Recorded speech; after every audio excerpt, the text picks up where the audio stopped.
পঞ্চম শ্রেণীর স্বাস্থ্য ও শরীরশিক্ষা বইটির ভূমিকা। স্বাস্থ্যই সম্পদ।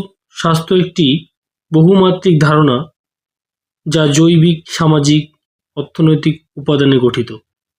মানব জীবনের প্রাথমিক চাহিদা হলো অন্ন, বস্ত্র, বাসস্থান, পানীয় জল, নিকাশি ব্যবস্থা ও স্বাস্থ্য পরিষেবা।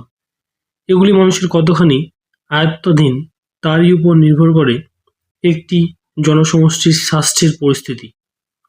শিশুর সামগ্রিক বিকাশের প্রাথমিক শর্ত হল সুস্থ শারীরিক ও মানসিক বৃদ্ধি ও বিকাশ।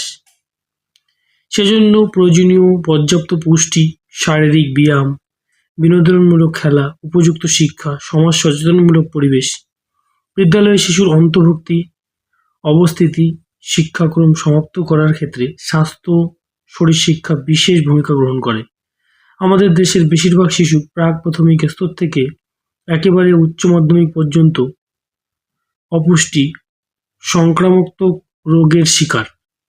বর্তমান শিক্ষা ব্যবস্থায় যেহেতু সমাজের পিছিয়ে পড়া অংশ থেকে বিদ্যালয়ে শিক্ষার্থীদের আসার সংখ্যা বাড়ছে, সেহেতু স্বাস্থ্য ও শরীরশিক্ষা বিষয়ে আরও বেশি লক্ষ্য রাখা প্রয়োজন। পূর্বের শিক্ষা ব্যবস্থায় বিদ্যালয় স্তরে খণ্ডিতভাবে শারীরশিক্ষার ব্যবস্থা ছিল, যা ধারাবাহিকভাবে শিশুর সামগ্রিক বিকাশে সম্পূর্ণ সহায়ক কিনা সে ব্যাপারে প্রশ্ন থেকেই যায়। তাই এর পরিবর্তে বিদ্যালয় স্তরে সামগ্রিক শরীরশিক্ষার একটি সুস্পষ্ট রূপরেখা ও কর্মসূচি গ্রহণ করা হয়েছে। জাতীয় পাঠ্যক্রম রূপরেখা 2005 এবং শিক্ষার অধিকার আইন 2009 এই দুটি নথিকে নির্ভর করে পাঠ্যক্রমের মানোন্নয়নের অভিনব পরিকল্পনা করা হয়েছে। শিশুকেন্দ্রিক, সক্রিয়তা ভিত্তিক, আনন্দদায়ক, হাতে কলমে প্রয়োগমূলক শিখন, শিশুকেন্দ্রিক আবহে শিক্ষার্থীর কর্ম সম্পাদন, আবিষ্কার ও নিত্য নতুন অনুসন্ধানমূলক পদ্ধতির মাধ্যমে পড়তে খেলা, খেলতে পড়া, এই তত্ত্বের উপর ভিত্তি করে শিশুর স্বতন্ত্র পরিচয় বজায় রেখে তাকে বৃহৎ সমাজের অংশীদার হিসেবে গড়ে তোলার পদক্ষেপ নেওয়া হয়েছে। বিশেষ চাহিদাসম্পন্ন শিশুদের আজও তাদের বাড়ির কাছাকাছি বিদ্যালয়ে পড়ার অধিকারী। তারাও যাতে তাদের সামর্থ্য অনুযায়ী বিশেষ দক্ষতাকে ক্রীড়াক্ষেত্রে তুলে ধরতে পারে, সেদিকেও নজর দেওয়া হয়েছে পাঠ্যসূচিতে। আর বিশেষ চাহিদাসম্পন্ন শিশুদের সঙ্গে সঙ্গে অন্য সকল শিশুদের নিরাপত্তার সার্বিক গুরুত্ব আরোপ করার অনুরোধ করা হয়েছে শিক্ষক শিক্ষিকাদের প্রতি।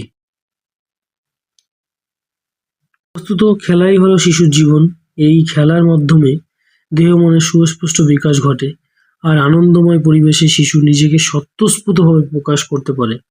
সুতরাং সুস্থ জীবনযাপনের জন্য খেলাধুলা, শরীরচর্চা শিশুকাল থেকেই শুরু করা উচিত। প্রাণচঞ্চল শিশুর উদ্বৃত্ত শক্তি খেলাধুলার মাধ্যমে সুপথে পরিচালিত করা সম্ভব। সুস্থ শরীরই সুস্থ মনের আধারস্থল। এজন্য সবচেয়ে প্রথমে শিশুর শারীরিক সুস্থতা বজায় রাখা অত্যন্ত জরুরি। প্রতিটি শিশু যাতে নিয়মিতভাবে শরীরশিক্ষার অংশগ্রহণ করে, সেজন্য প্রতিটি ক্লাসের রুটিনে স্বাস্থ্য ও শরীরশিক্ষাকে স্থান দিতে হবে। ব্রতচারী, ছড়ার ব্যায়াম, যোগাসন, জিমন্যাস্টিক, অ্যাথলেটিক্স, অভ্যাস গঠন, বিনোদনমূলক খেলা, স্বাস্থ্য পরীক্ষা, শারীরিক সক্ষমতার পরিমাপ প্রভৃতি বিষয়ে ধারাবাহিক নিরবিচ্ছিন্ন পদক্ষেপ গ্রহণ করে চলেছে রাজ্য সরকার। শারীরশিক্ষার হিতসম্পন্ন পুনরুদ্ধারে বদ্ধপরিকর সরকার। খেলাধুলা ও শরীরচর্চায় অনুশীলন ব্যবহারিক প্রক্রিয়ার মাধ্যমে করা প্রয়োজন। তার মূল্যায়নের ক্ষেত্রে ব্যবহারিক মাধ্যমকে ব্যবহার করা যেতে পারে। স্বাস্থ্য ও শরীরশিক্ষার পাঠ্যক্রমে কোনো রকম কঠোরতা অবলম্বন করা হয়নি।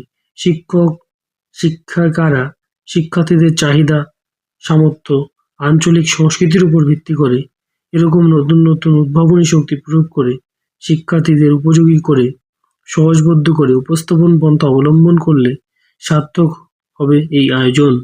নতুন সংস্করণ প্রকাশের ক্ষেত্রে পশ্চিমবঙ্গ মাননীয় শিক্ষামন্ত্রী অধ্যাপক ব্রাত্য বসু প্রয়োজনীয় মতামত ও পরামর্শ দিয়ে আমাদের বাধিত করেছেন, তাই তার প্রতি আন্তরিকভাবে কৃতজ্ঞ। এই হচ্ছে এই বইটির সারমর্ম। আমরা বুঝতে পারলাম কত সুন্দরভাবে লেখা হয়েছে জিনিসটা।